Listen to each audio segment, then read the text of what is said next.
hindi po tataas ng ganito ang presyo ng bigas.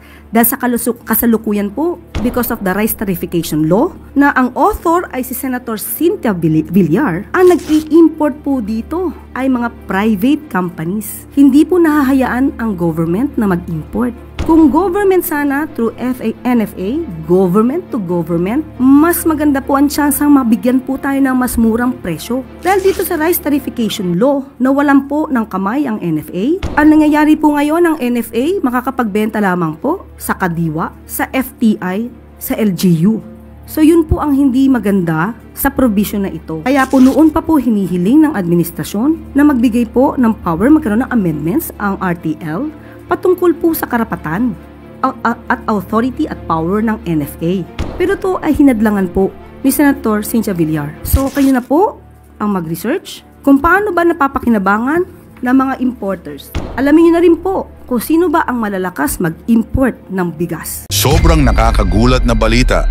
Grabe, President BBM, pinakita na. Pinakita na ang ebidensya hawak ni Pangulong Bongbong Marcos, ibinulgar na si Senator Cynthia Villar. Ayon sa nakalap nating impormasyon, suspendido at dapat sibak sa pwesto si Senador Cynthia Villar ni Pangulong Bongbong Marcos. Matapos malamang kung bakit mataas ang presyo at bentahan ng bigas.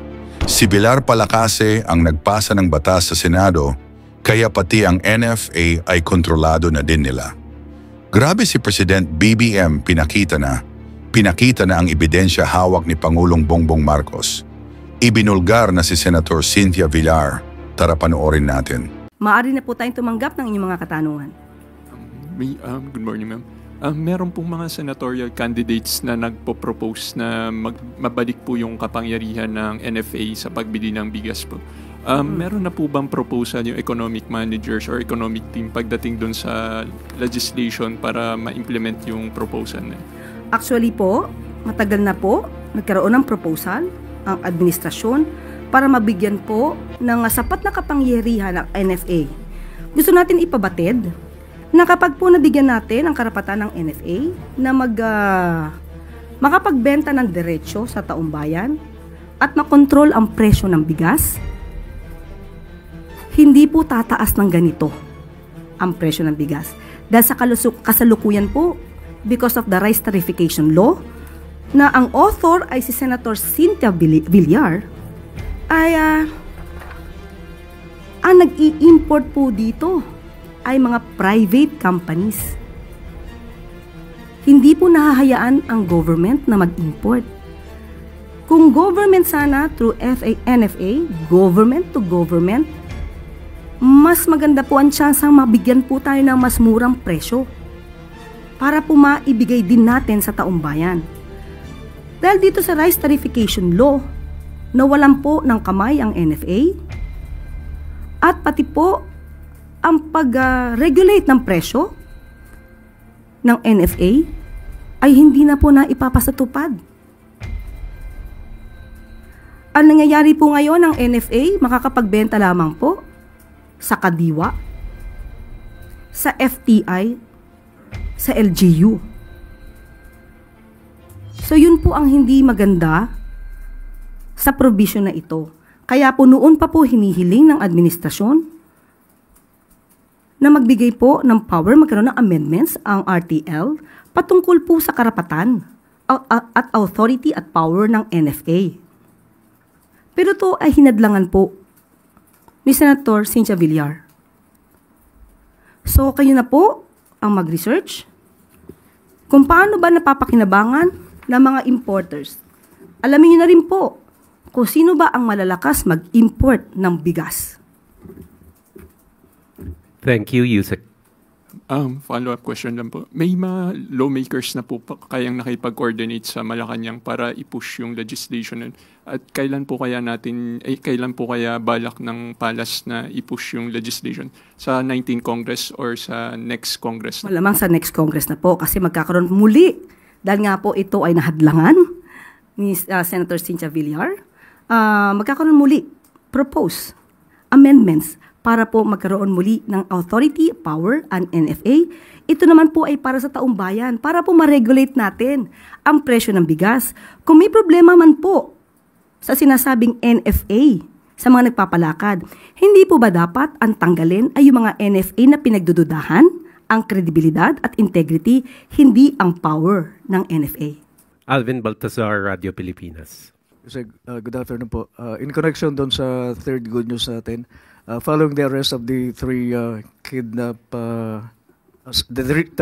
three suspects in the kidnapping slay case, the Philippine National Police has formed a joint anti-fake news action committee to reinforce its commitment to truth in information. Does the Palace agree with the move of the Philippine National Police that there are efforts of misinformation and disinformation that threaten public trust, peace, and national stability? Yes, opo. Napakaganda po niyang gagawin. Dahil kanina lamang po ay nagkaroon po tayo ng pagmi-meeting kasama po ang CDICT Secretary Aguda, kasama po ang Pangulo, at pinag-uusapan po kung paano talaga pong mapapahinto itong fake news. Kamakailan lamang po ay nalaman din natin itong good news natin na nahuli na nga po ng PNP Anti-Kidnapping Group ang 3 suspect dito sa nasangkot sa kaso ni Mr. K. Pero meron pa rin mga fake news peddlers na nagsasabi na ang mga nahuli daw ay mga fall guys lamang.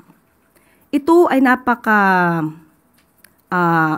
hindi maganda na mula sa mga fake news peddlers o sa ibang mga tao na nagsasabi na ang ibinabalita mismo ng gobyerno at ng mainstream media ay fake. Kaya lahat po tayo, hindi lamang po ang pamahalaan, hindi lamang ang administrasyon, pati po kayo lahat sa mainstream media at mga responsible social media content creator. Magtulong-tulong po tayo na sugpuin ang fake news na ito. Dahil sabi nga natin, kapag ang fake news ay lumaganap, mismo sarili nating pagdidesisyon ay maaari na tayong magkamali dahil ito ay impluwensya lamang ng fake news. Ace Romero, Philippine Star. Yusek, in relation to the sectoral meeting that you had, I believe hours ago or within the ngayong araw po yung DICT meeting. Meron pa po ongoing. Lumabas lamang po ako. Okay. Pero meron na po bang mga direktibang nilabas ang Pangulo patungkol dun sa sinasabi ninyong paglaban sa disinformation? Meron po. Pero hanggat hindi pa po natin ito nadidetalye o nakukumpleto, hayaan nyo po munang hindi ko muna to sabihin. At kapag po nakumpleto na po ang mga detalye at kaya na po itong i-implement, ibibigay po namin sa inyo ang mga detalye. Pero bago po kayo umalis para sa briefing na ito, ano na po yung mga pwede nyong ibahagi? Kahit yung mga points lang na na-raise. Basta ang direktiba po ng Pangulo, sawatain, pigilan ang fake news. Marami na po, hindi lamang po ang Pilipinas ang nagsasabi, kahit po yung ibang mga firms mula sa ibang bansa, nagsasabi na po na dumadami po talaga ang fake news dito sa Pilipinas. So, hindi na po ito biro. Dapat po talaga itong bigyan ng pansin. Clay Pardilla, People's Television. Good morning po, Yusek Claire. Connected po ito sa question. Ito naman po ay sa fake accounts. Kong Dong Gonzalez and JJ Suarez expressed alarm over a report by Reuters that 1/3 of social media accounts discussing Duterte's ICC case were fake. The report claimed ghost accounts and paid influencers were part of an organized effort to defend Duterte and shape public opinion before the elections. Where does the Palace stand on this report, and when will users start seeing the results of government's efforts against the surge of fake accounts? Katulad ng aking nasabi, we just had a meeting, sectoral meeting a while ago, and there is still ongoing meeting with the President. So, kung ano man po yung detalye po, ang masasabi ko lamang po, madiin po ang direktiba ng ating Pangulo na sawatain, pigilan ang fake news. Hindi po ito nakakaganda sa gobyerno, hindi po ito nakakaganda sa ekonomiya, at hindi rin po ito nakakaganda sa taong bayan. Sam Medinilla, Business Mirror. Good morning, ma'am. In relation, ma'am, regarding dun sa sectoral meeting with the President at saka the ICT this morning, bukod po sa fake news, may other matters pa po ba na pag-usapan? Like internet connection enhancement or cybersecurity during po dun sa sectoral meeting? Thank you po. Meron po. Pinag-uusapan din po natin ay magkaroon ng magandang connectivity. Isa po ito sa proyekto ng ating Pangulo. Pero kung ano man po yung ibibigay natin na magandang serbisyo para sa taong bayan, hindi ko po muna ibibigay yung pinakadetalye. Siguro by June ay mararamdaman na po ito ng taong bayan. Pero hindi ko muna po sasabihin yung mga detalye. Thank you po, ma'am. Christian Yosores, Radio 630. Hi, Yusek. President Marcos has been vocal sa kanyang position sa claims ng gobyerno at ng Pilipinas sa West Philippine Sea.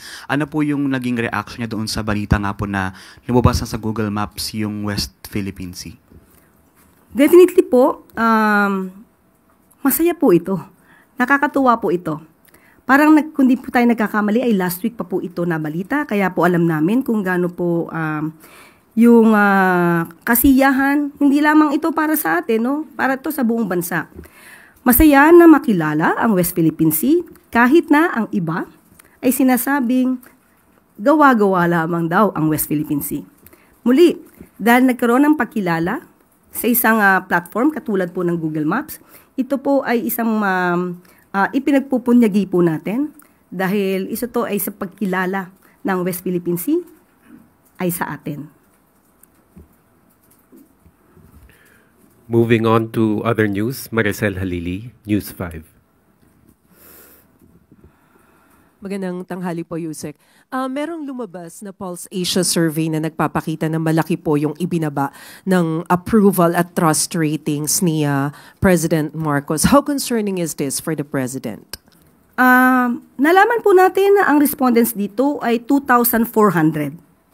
So, sa 2,400, hindi naman po ito nagre-reflect ng sentimiento ng kabuuang more than 100 million people or Filipinos in the country.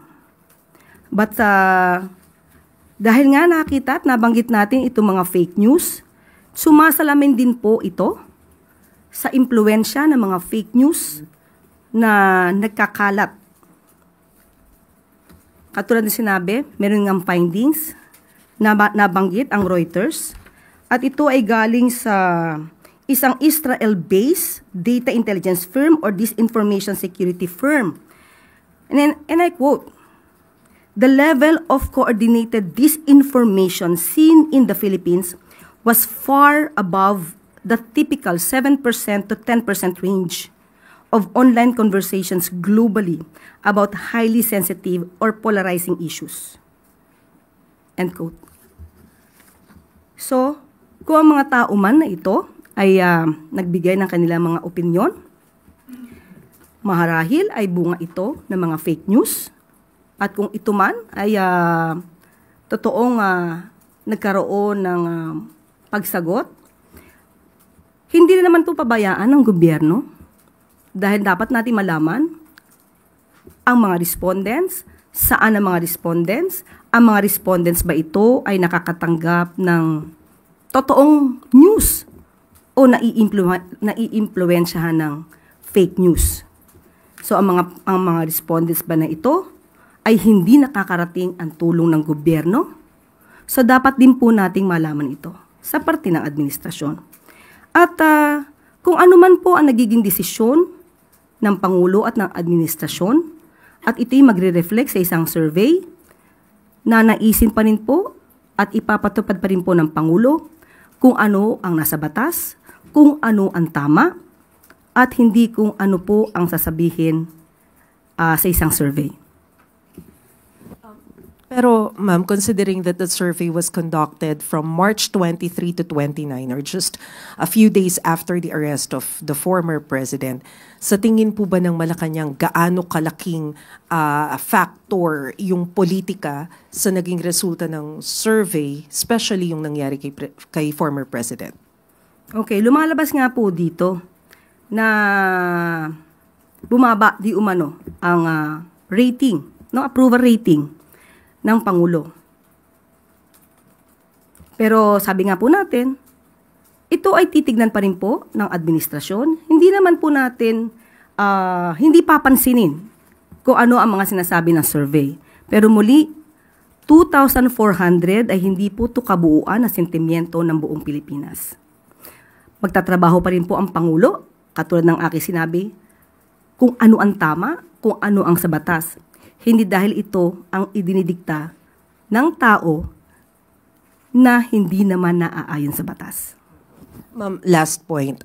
During the interview of Pulse Asia President Ronald Holmes over through FM, kanina lamang po ito, ang sabi niya, isa daw marahil sa dahilan ng pagtaas din ng disapproval rating ni PBBM ay yung pagtugon sa pangunahing problema like yung matataas na presyo ng bilihin, kakulangan sa kita o yung sahod at yung paglaban daw po sa katiwalian. Where do you think the problem lies? Una, tignan natin. Nabanggitan natin, nagpakita na po tayo dito, nakausap na rin po natin at natanong po ninyo ang mga heads po ng ibang mga departamento patungkol po dito. Halimbawa po yung walang gutom program. Kaya nga, ang tanong po natin dito, 2,400, nakakarating po kaya ang serbisyo ng gobyerno? Pangalawa po, sinasabi po natin, diba? Na walang trabaho. Yung tungkol sa sweldo. Binanggit na rin po natin ang direktiba ng Pangulo patungkol po sa pagtaas ng sweldo sa pamamagitan po ng Regional Tripartite. So, hindi po yan tinulugan ng Pangulo. Yan po ang direktiba para po tumaas ang sweldo ng ating mga kababayan. So, kung ano, saan man nanggagaling po itong opinion ni Holmes, Mr. Holmes, okay? Yan ay kanyang opinion. Siguro mas maganda rin po na malaman niya kung ano ba talaga yung katotohanan. Baka po kasi nasasapawan ng good news ng mga fake news. Salamat, ma'am. Maris Umali, GMA Integrated News. Good afternoon, ma'am. Ma'am, before I proceed to my question on kidnappings, may I just do a follow-up question on the question of Maricel? I understand that the 2,400 who were asked in the survey are not representative of the general sentiments of the millions or hundreds of millions of Filipinos. But are you alarmed or are you concerned by the fact that survey results somehow shape the decision-making of individuals, especially when it comes to elections or since we already have an upcoming election? Yeah, that's the reason why we have this directive from the President that we should curtail fake news. Since day one that we had been appointed, we were tasked to do our job, to spread the truth and not fake news. Totoo po yan. Sinabi po natin before na ang fake news makakapag-diskaril ng isipan ng tao, ng taumbayan. Kaya nga po gumagawa ngayon ng aksyon, nagkakaroon po ng pagpupulong ang Presidente, ang Pangulo, sa mga heads of the agencies, especially DICT, para po matugunan na po at mabawasan na po itong mga fake news na nagkakalat, lalong-lalo na po ngayon, campaign season. All right. Ma'am, with regards to my question, in light of the recent spate of kidnappings, what is the reaction of Malacanang in terms of calls for President Marcos to tap the military intelligence to go after kidnappers? Okay. Sa ngayon po, lumalabas naman at ayon ito sa sinabi rin ni Chief Marbil. Muli, babanggitin ko ang kanyang sinabi. These are isolated, calculated acts rooted in personal and financial vendettas. The situation is firmly under control. Our law enforcement strategies are effective. Criminal networks are being taken down. So, tingnan na lang po natin kung ano po ang magiging action muli at magiging estratehiya po ng PNP kung kinakailangan pa po talaga nilang gamitin ang military intelligence. But as far as you're concerned, there is no need at this point to tap military intelligence. Opo, dahil hindi naman po, wala pong widespread na pinapakalat din ng iba na may widespread kidnapping spree in the country. Hindi po yan totoo. Malaki pong fake news siya. Thank you, ma'am. Ann Soberano, Bombo Radio. Good afternoon, Yusek. Reaction lang po from the palace. Last week kasi, matapos pong inendorso ni Vice President Sara si Senator Amy Marcos, naglabas din po ng pahayag si dating presidential spokesperson Harry Roque at sinabing batay sa isang magazine ay may report daw talaga na gumagamit ng illegal na droga ang Pangulo. Kaya hinamon ni Roque ang senadora na patunayan na gumagamit nga talaga ng illegal drugs ang Pangulo dahil imposible po daw na walang alam dahil kapatid niya po ito. Thank you. Unang-una po, si Atty. Harry Roque ay lumalabas na ngayon bilang isang fake news peddler. Siya po ang sinasabing nagpakalat ng isang fake pulveron video at ngayong wala pa siyang napapatunayan at wala siyang ebidensya. Kahit na ngayong kanyang mga ebidensya sa Quadcom ay hindi pa rin niya napapatunayan, ngayon ay maghahanap pa siya ng tulong para makapagbigay ng ebidensya. Sila po ang nagsasabi ng ganitong mga klaseng akusasyon, hindi niya nakakailanganin ng tulong kung meron po siyang ebidensya. May mensahe po ba kayo sa mga ginagawa ni dating presidential spokesperson Roque? Ano po yung mensahe niyo sa kanya? Go home. Thank you po. Eden Santos, Net 25.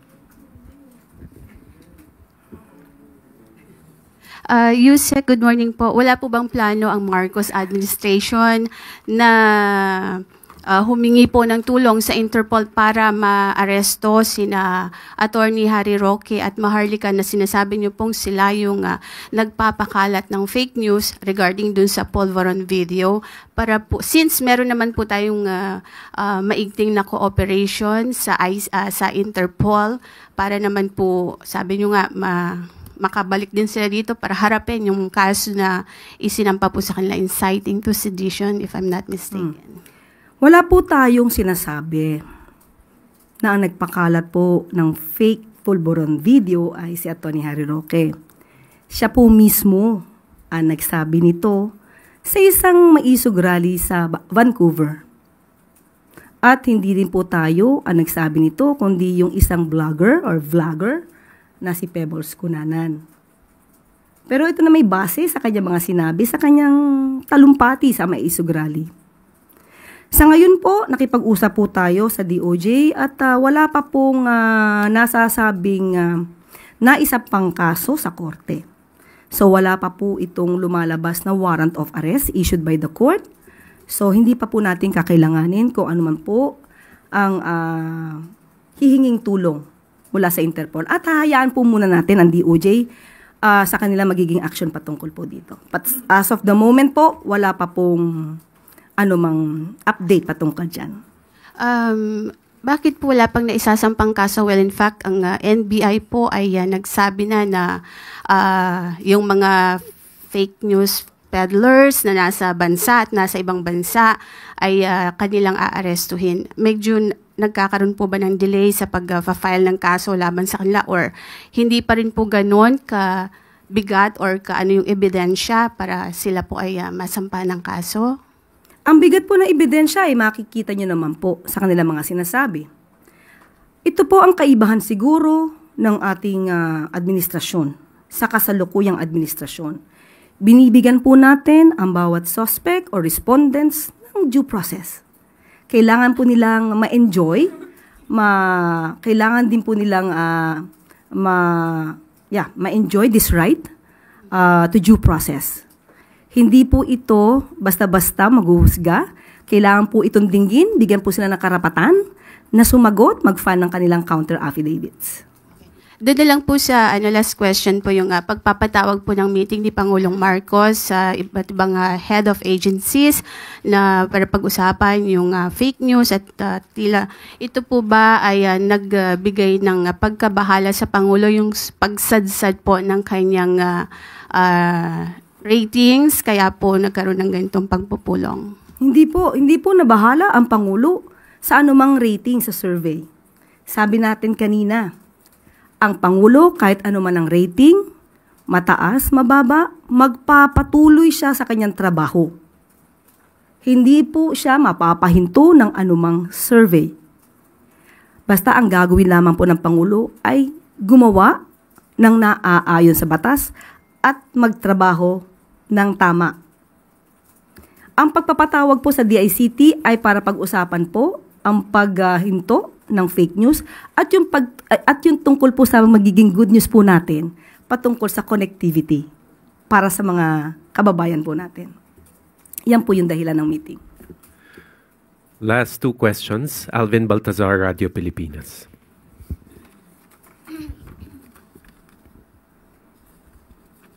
Yusek, any update po doon sa dapat sana ay meeting ni Secretary Frederick Go sa US Trade Representative para ma-negotiate yung free trade agreement between the Philippines and the US. Yes. Nagkausap po kami kaninang umaga at sinabi po niya na ang kanilang plano na pagpunta po sa US ay first week of May. At sa kasalukuyan po ay nagkakaroon pa rin po ng meeting ang economic team para po ito malamang na ilalahad nila sa kanilang pagpupulong sa darating na Mayo. Are we hopeful, Yusek, na magiging maganda yung resulta ng gagawing pagbiyahe ni Secretary Go? We should always be hopeful. Dahil ang mundo natin at ang bansa natin ay hindi kulay itim. Salamat po, Yusek. Thank you po. Thank you, Yusek Claire. At yan po nagtatapos ang ating press briefing sa ngayon. Magandang tanghali para sa Bagong Pilipinas. Ngayon, ikaw bilang Pilipino, ano ang masasabi mo at reaksyon sa balitang ito? Mag-iwan ka ng komento sa ibaba at atin pong babasahin isa-isa.